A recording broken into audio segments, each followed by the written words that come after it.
troisième innovation ici à retrouver sur le Salon des Agricultures de Provence. Ce soir à 18h, c'est la remise des trophées. Donc on a avec nous un des lauréats. Il s'agit de Laurence Préga, qui est directeur général adjoint de la société Chabas et qui va présenter un drôle d'outil. Est-ce qu'on peut dire un outil d'ailleurs ? Une machine. Une machine. Une drôle de machine qui s'appelle l'hydro-seeding traîné de Chabas. Alors, on va essayer d'expliquer à tout le monde ce qu'est l'hydro-seeding. Déjà, pour commencer. Alors, l'hydro-seeding est une technique d'ensemencement sur des zones plutôt tendues en eau. Donc, on va mettre un produit qu'on appelle le mulch, qui est à base de cellulose, qui va fixer la semence et qui va permettre de faire pousser tout ce qui est semences associées à ce mulch. D'accord. Donc, qu'est-ce qu'il y a de nouveau dans votre hydro-seeding traîné à vous ?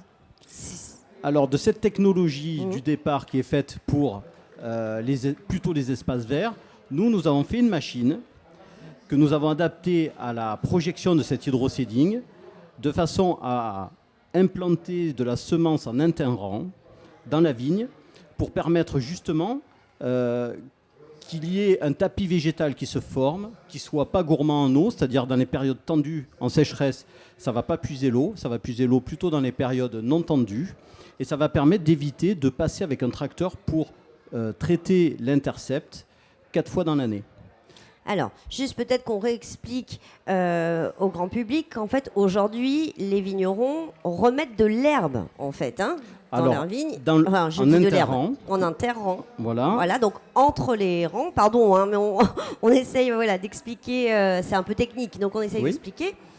Et donc, grâce à l'hydro-seeding, qui effectivement existait déjà, mais pas dans la vigne. Voilà. Donc aujourd'hui, vous avez trouvé le moyen de pouvoir mettre cette technologie au service des vignerons. Exactement, puisque les vignerons qui passent 4 fois dans l'année pour enlever l'herbe mécaniquement ou chimiquement, aujourd'hui, vont pouvoir implanter de la cellulose avec des semences sans travailler le sol autour des ceps de vigne. Et pendant 3 ans, ils n'auront plus besoin de travailler ce sol, puisque ce sont des espèces naines qui ne vont pas grandir, qui vont empêcher les mauvaises herbes de pousser. On va avoir un tapis de biodiversité et qui ne sera pas gourmand en eau. Voilà. Donc on évite 4 tours mécaniques par an, donc à peu près 2 mois de travail dans l'année. Ah ouais ? Oui. Sur une exploitation de 50 hectares, c'est 2 mois de travail dans l'année. 2 mois de travail, en moins pour le vigneron. Ben, bravo.